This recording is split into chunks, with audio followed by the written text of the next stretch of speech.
Me acompañan y abrimos nuestras Biblias en el libro, en la carta primera a los Corintios.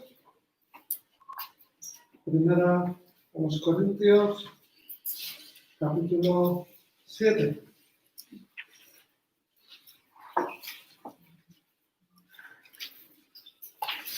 Tenemos primera carta a los Corintios, capítulo 7, desde el verso 1 dice así: acerca de lo que me habéis preguntado por escrito digo, bueno le sería al hombre no tocar mujer. Sin embargo, por causa de las fornicaciones, tenga cada uno su propia mujer y tenga cada uno su propio marido. El marido debe cumplir con su mujer el deber conyugal y asimismo la mujer con su marido. La mujer no tiene dominio sobre su propio cuerpo, sino el marido. Ni tampoco tiene el marido dominio sobre su propio cuerpo, sino la mujer. No os neguéis el uno al otro, a no ser por algún tiempo de mutuo consentimiento para ocuparos sosegadamente en la oración. Luego volved a juntaros en uno para que no os tiente Satanás a causa de vuestra incontinencia. Por esto lo digo más como una confesión que como mandamiento. Quisiéramos bien que todos los hombres fueran como yo, pero cada uno tiene su propio don de Dios, uno la verdad de un modo y otro de otro. Digo pues a los solteros y a las viudas, qué bueno les sería quedarse como yo, pero si no tienen don de continencia, cásense, pues mejor es casarse que estarse tomando. A los que estáis unidos en matrimonio, mando no yo, sino el Señor, que la mujer no se separe del marido. Y si se separa, quédese sin casar o reconcíliese con su marido, y que el marido no abandone a su mujer. A los demás yo digo, no el Señor, que si algún hermano tiene una mujer que no es creyente y ella consiente en vivir con él, no la abandone. Y si una mujer tiene marido que no es creyente y él consiente en vivir con ella, no la abandone. Porque el marido no creyente es santificado por la mujer y la mujer no creyente por el marido. De otra manera, vuestros hijos serían impuros, mientras que ahora son santos. Pero si el no creyente se separa, sepárese, pues no está el hermano y la hermana sujetos a servidumbre en semejante caso, sino que a vivir en paz nos llamó Dios. ¿Qué sabes tu mujer si quizás harás salvo a tu marido? ¿O qué sabes tu marido si quizás harás salvo a tu mujer? Dejamos aquí. Estamos viviendo tiempos muy convulsos, estamos viviendo tiempos muy inestables en los cuales estamos viendo cómo las cosas se tambalean, estamos viendo cómo en muchos lugares hay cambios y cambios en todos los sentidos. Incluso aquí llevamos 3 meses escuchando también normas, leyes que se van aplicando para la convivencia y van cambiando. Pablo nos quiere hablar aquí sobre el matrimonio. Y lamentablemente sabemos que el matrimonio en estos tiempos está bajo ataque, hasta el punto de que no solamente el que no tiene temor de Dios lo desconoce y no se da cuenta, sino que incluso muchos de los que decimos ser hijos de Dios también nos vamos dando cuenta, cuando vamos a la palabra, que hay un desconocimiento importante de lo que es el matrimonio, conforme a Dios lo diseñó. Y por eso vemos tantos y tantos errores y fracasos. Como vemos en las cartas de Pablo, lo que Dios estableció para el matrimonio no siempre es lo que vivimos. o queremos vivir. Tal vez podemos haber dicho en algún momento de nuestra vida, nadie nos informó qué es el matrimonio, cómo funciona el matrimonio. No es suficiente con Hollywood, no es suficiente con lo que hemos visto, con lo que hemos oído a personas mayores, a personas que tenemos cerca. Porque nos vamos dando cuenta cuando leemos la palabra, que no es siempre como Dios dice. Uno de los libros tan hermosos que reafirma y aclara mucho el tema del matrimonio es el libro, la carta de los Efesios. Acompañadme, por favor. Carta a los Efesios, capítulo 5.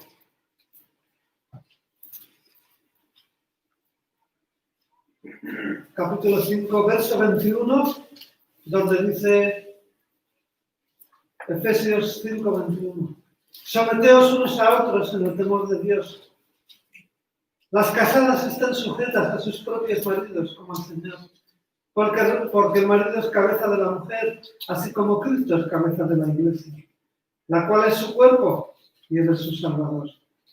Así que, como la Iglesia está sujeta a Cristo, así también las casadas lo están a sus maridos en todo.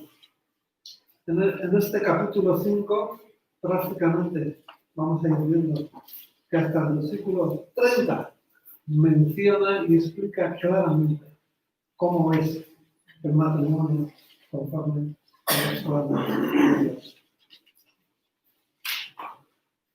Uno de los detalles que a mí me llamó la atención en su día cuando iba leyendo estos textos, por ejemplo, volvemos a 1 Corintios 7, ¿no?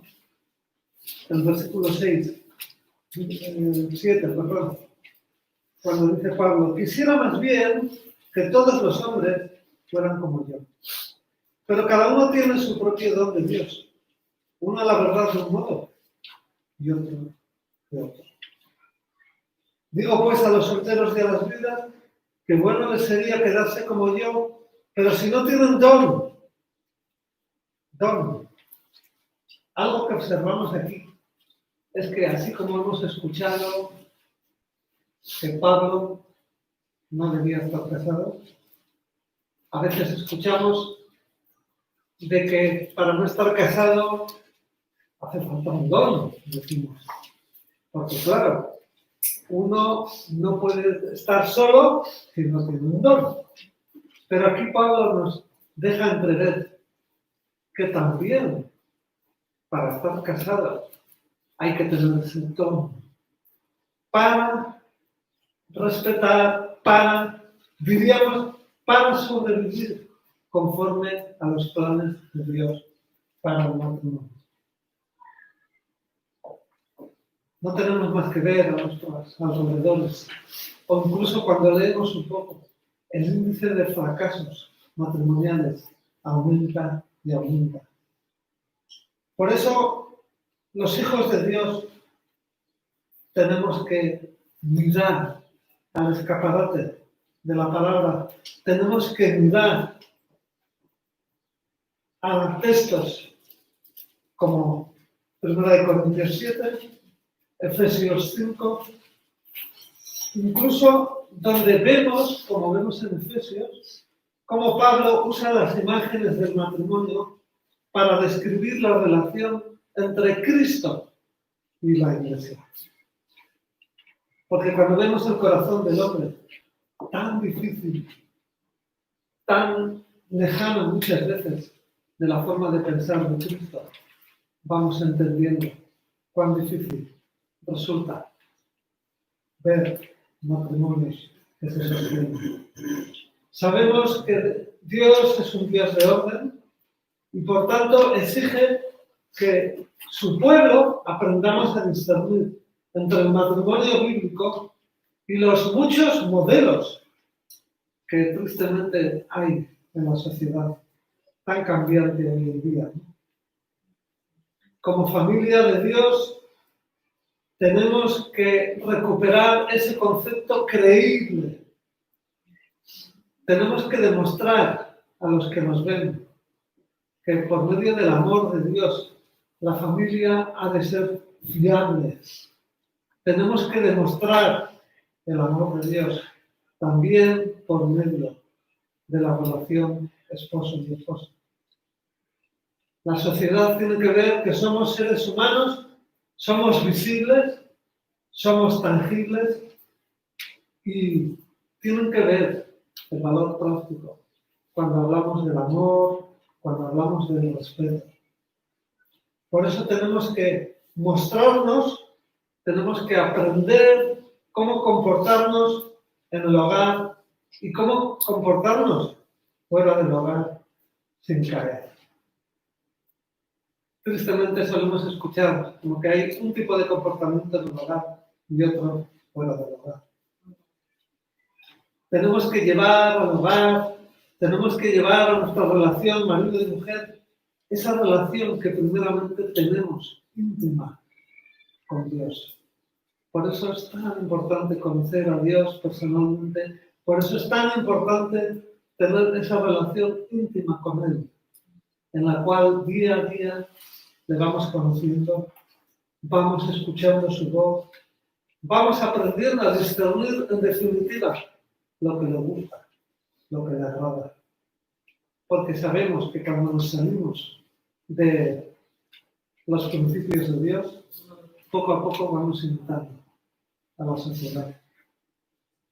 Nuestro Dios es un Dios real, es un Dios práctico, y en la medida que nos ha llamado para tener una relación personal con Él, también nos va a capacitar para vivir un matrimonio que se acerque al papel que tuvo Cristo con la Iglesia.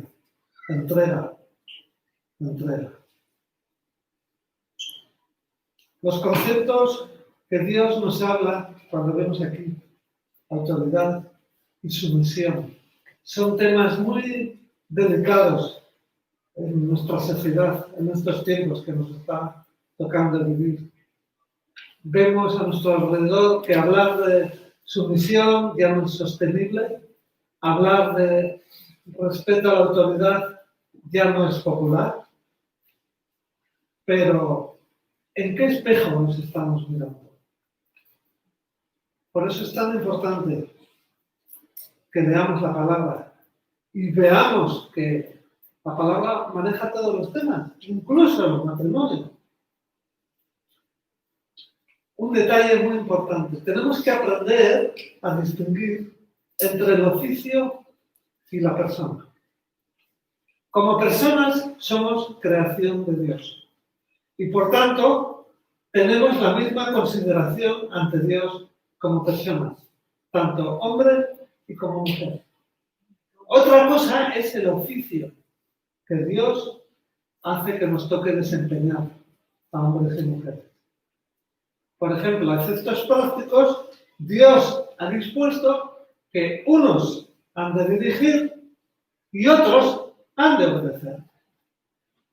Como esposos y esposas, tenemos la misma dignidad en cuanto a seres semejantes ante Dios. Pero tenemos roles, tenemos papeles, tenemos oficio diferente, pero dado por Dios.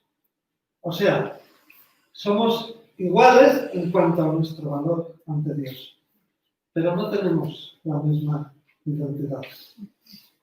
Por eso tenemos que entender que la autoridad es un rol, es un papel que Dios es el que asigna, delegado por Dios. Por eso cuando oramos por las autoridades, tenemos que aprender, pedirle al Señor que nos enseñe a discernir que detrás de esa autoridad delegada por Dios, o sea, Dios ha sido el que ha puesto.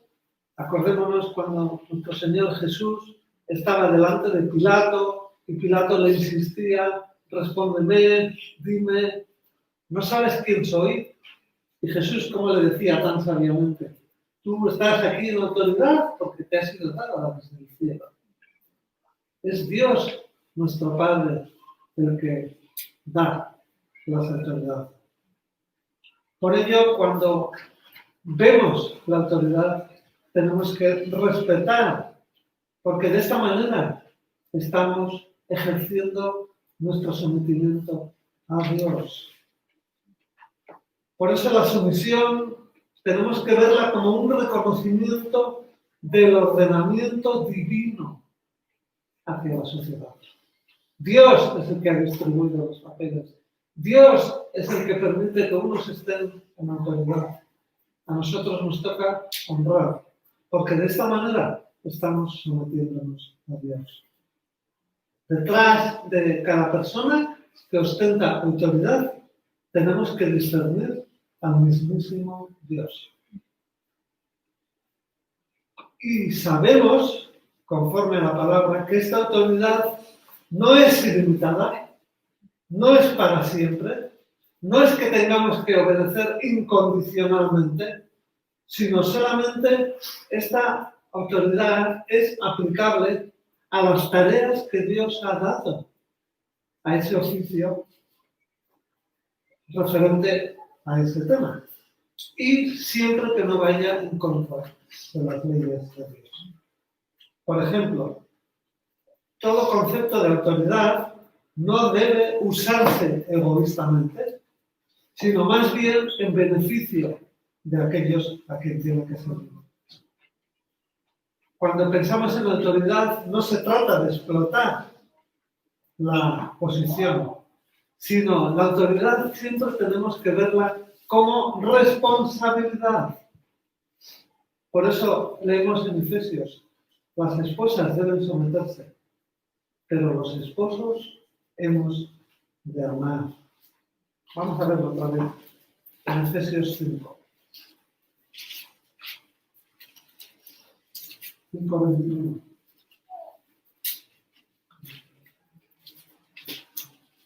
Dice, someteos unos a otros en el temor de Dios. Las casadas están sujetas a sus propios maridos como al Señor. Vivimos además en una época donde se habla, llevamos tiempo escuchando hablar de liberación. Liberación de la mujer, liberación de los hijos. Tenemos que reconocer que muchas cosas se han hecho mal.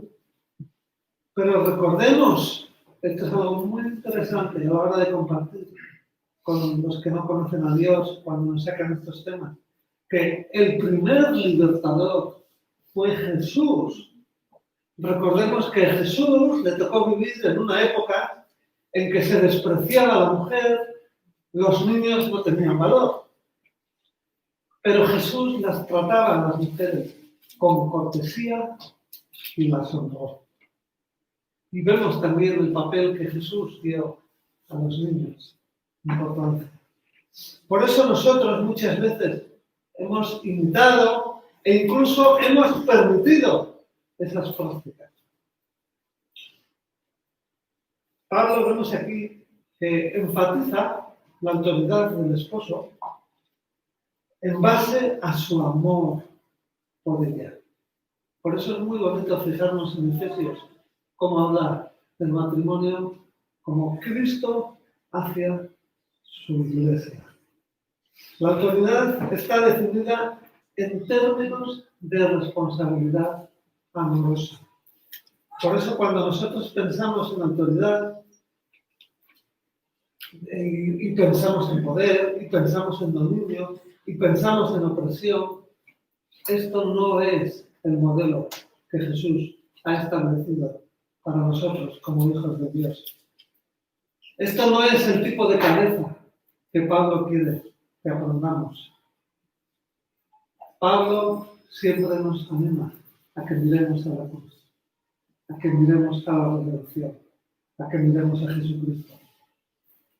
El concepto de Pablo, cuando está hablando de cabeza, él está diciendo como que va a haber un grado de iniciativa, va a haber un grado de liderazgo y más explícitamente sacrificio, un darse por causa de la persona a la que amas, como Cristo se dio a sí mismo.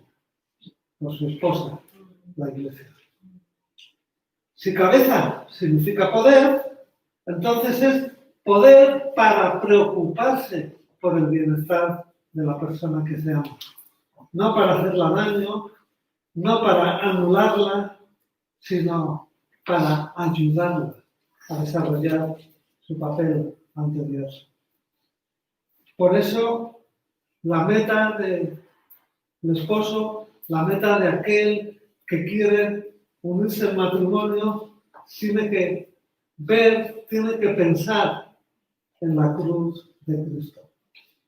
Porque cuando pensamos en Cristo, pensamos en la entrega. Él se entregó por su iglesia. Él se entregó hasta la muerte. En ese amor desinteresado. Algunos teólogos afirman que cuando pensamos en el matrimonio, tenemos que pensar en el ejemplo de la redención. No tanto pensar en los modelos sociales, no tanto pensar en las cosas que vemos a nuestro alrededor, sino tenemos que ir a la Biblia. Porque estamos hablando de sumisión mutua. Jesús es el ejemplo de humildad en cuanto a sumisión. Vamos a leer juntos, Primera de Pedro.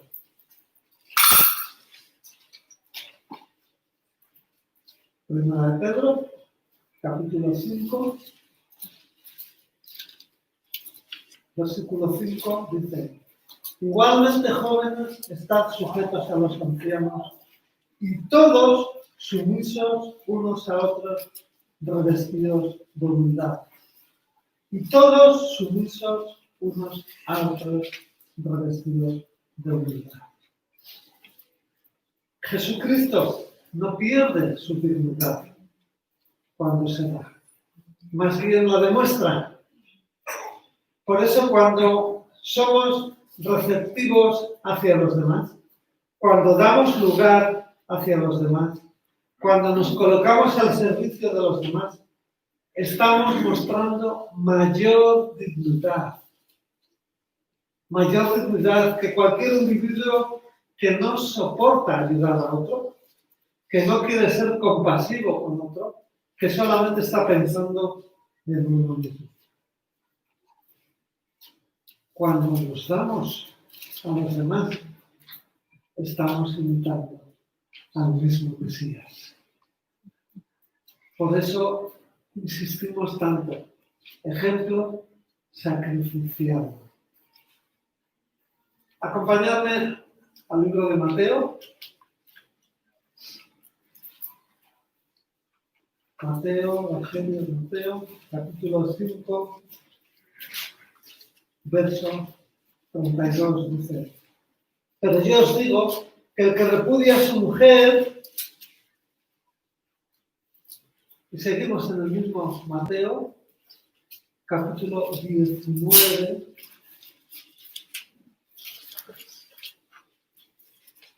versículo 9, y yo os digo que cualquiera que repudia a su mujer, cuán lejos queda esto del amor, de la entrega. Porque repudiar es rechazar de forma tajante. Acordémonos al principio, como del confinamiento, como el Señor nos habló acerca de los pecados de homosexualidad, acerca de los pecados del lesbianismo, acerca de relaciones de hombre con mujer y mujer con hombre de forma ilegal. ¿Estos pecados no serían más difíciles si aquellos que vivimos el matrimonio lo viviéramos conforme a Cristo se entregó a la Iglesia? Por eso es muy duro cuando vemos en el capítulo 7, ¿no?, las consecuencias muchas veces de no hacer las cosas correctamente. Cuando vemos Pablo recordándonos responsabilidades, recordándonos vamos a decir, los modos, las maneras, que si estás, que si no estás. Y todo eso muchas veces está basado en que no terminamos de fijarnos en el ejemplo de Jesús. Por eso analicemos nuestras vidas. Preguntemos a Dios en qué momentos estamos, en qué momentos hemos llegado. Porque en la medida que miremos a Jesús, en la medida que pidamos perdón a Jesús para corregir, en la medida que le digamos al Señor, Señor, ayúdame, que no sé por dónde cogerlo, poco a poco el Señor nos va a ayudar a recordar su ejemplo. Recordemos, como dice Génesis, acompañarme el libro de Génesis, Génesis capítulo 2, verso 24. Génesis 2, 24, primer libro de la Biblia. Dice, por tanto dejará el hombre a su padre y a su madre, se unirá a su mujer y serán una sola carne. Aquí empezó la ilusión.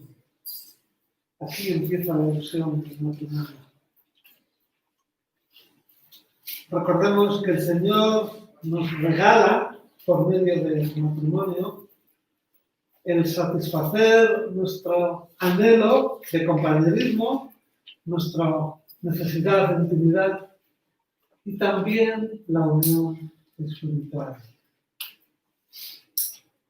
No podemos dudar de esto.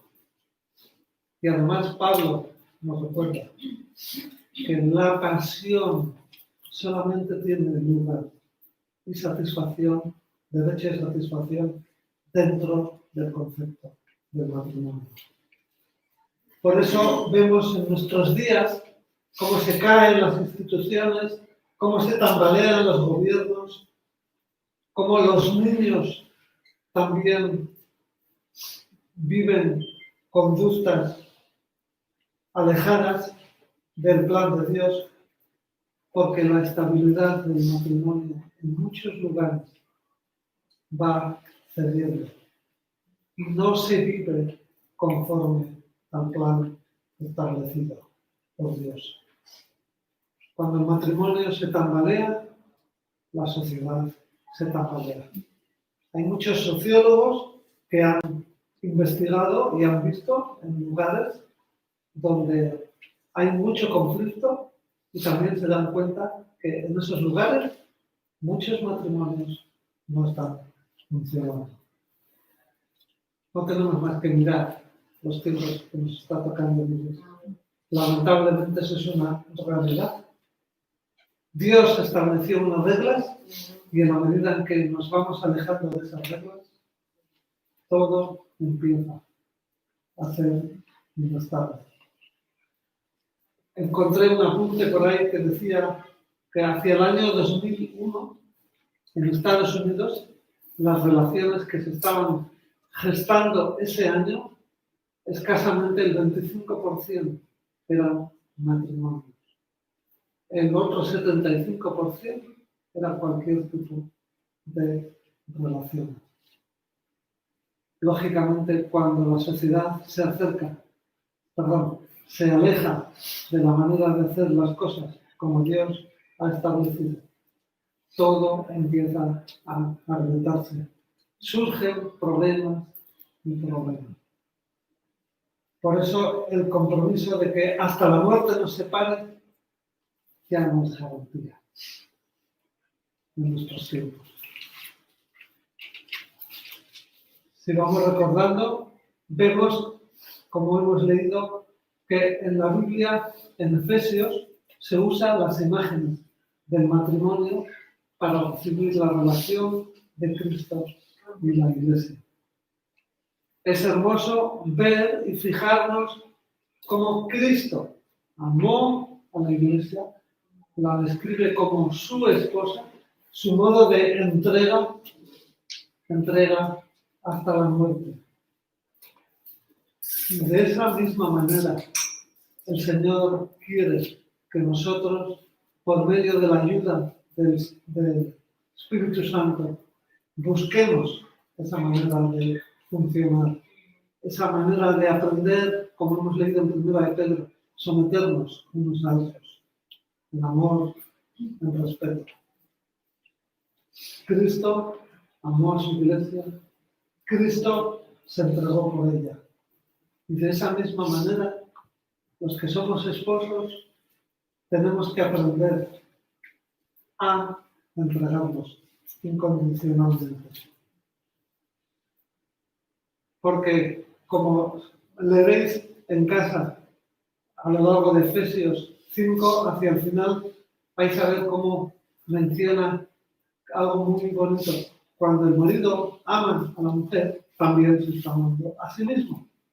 O sea, nadie quiere echar piedras a su propio tejado. Por eso el amor y el respeto son la base de una relación matrimonial.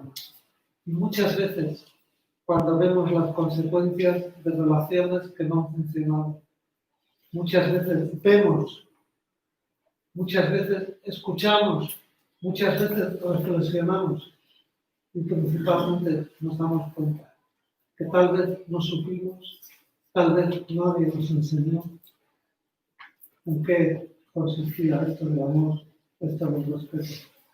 Y terminamos viendo en Apocalipsis 21,